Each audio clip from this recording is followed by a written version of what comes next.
Thank you all for listening to my speech and offering feedback. It is appreciated. I also appreciate the time you took to ask such thought-provoking questions. I hope my answers are satisfying. So let's go ahead and get with the first question. The first one is, how would you respond to a family of victims who were justified by the death penalty, or if they believe that the death penalty was only action that would justify crimes committed if it were banned in Texas? Now, first, I would acknowledge the unimaginable pain and loss that the family has endured. There is no way to truly understand that depth of grief that they're going through, and no words can fully address what has been taken from them. Feelings of anger, sorrow, and desire for justice are valid. Many people believe that the death penalty represents the strongest form of justice, an acknowledgement of seriousness of the crime and the way that ensures the offender couldn't harm anyone else. It isn't uncommon for families to find a sense of closure through it. At the same time, though, the justice system must balance our shared need of accountability with fairness, the possibility of wrongful convictions, and long-term societal impacts. If the death penalty was no longer used in Texas, it wouldn't mean that the crimes committed are minimized or forgotten. Life without parole is just a very real and permanent punishment. Offenders removed from society forever. Some families have found healing in ways that don't rely on execution, but focus on honoring the memory of their loved ones, advocating for the victims' rights, or working to prevent future tragedies. Okay, the second question is, do you think the current legal safeguards are enough to prevent these errors, and what changes would you suggest? The legal safeguards in Texas are substantial on paper, but real-world implements show persistent shortcomings. To prevent projects from facing those capital punishments, many experts urge lowering the burden in junk science cases, enhancing independent review for prosecutional action, and enforcing bias audits and training in jury selection. Ultimately, when the system isn't broken in form, these safeguards need stronger enforcement and continuous reforms to prevent irreversible mistakes. Our third question is it possible for the death penalty to disproportionately impact the African Americans?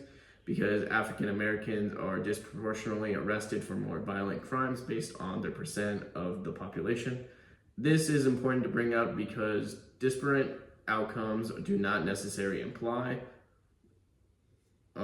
discrimination. However, it is also important to note that many percent of African Americans against the total in the FBI crime table I showed you are less than 45% of the population, which appears to be around the percent of the death row members.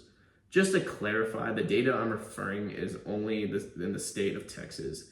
The FBI data mentioned earlier is for the arrest of the whole country. As for the question asked, yes, I think it is both possible and strongly supported by data that the death penalty disproportionately impacts African Americans in Texas. Not just because of the arrest rates, but also due to systematic disparities at every stage of the criminal justice process.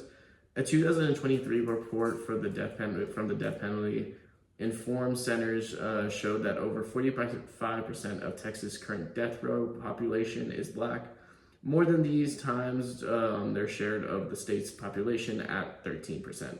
Racial disparities persist due to over-policing, prosecution discretions, juror selection practice, sentencing bias, and structural inequalities in the legal process. Results a systematic where particularly the race of both the defendant and the victim can significantly influence who gets sentenced to death. Our last question is interesting. Many people who disagree with your stance on the death penalty are Christians.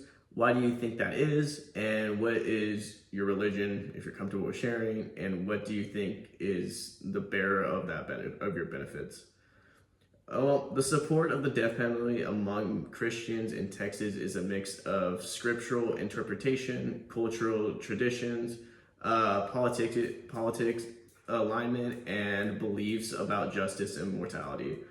At the same time, Christians' thought on the issue is monolithic, and there are growing debates within the faith communities about true justice and mercy should look like. It's also important to note that not all Christians support the death penalty. The Catholic Church under recent popes have shifted in firm opposition, calling it inadmissible under all circumstances. Many progressive Protestants and evolent groups now question the death penalty on moral, ethical, racial justice grounds. Other points to Jesus' testing on mercy, forgiveness, and redemptions. My position was firm on facts I presented and not on a religious stance at all. I hope that you enjoyed hearing my questions, and I hope you have a good day.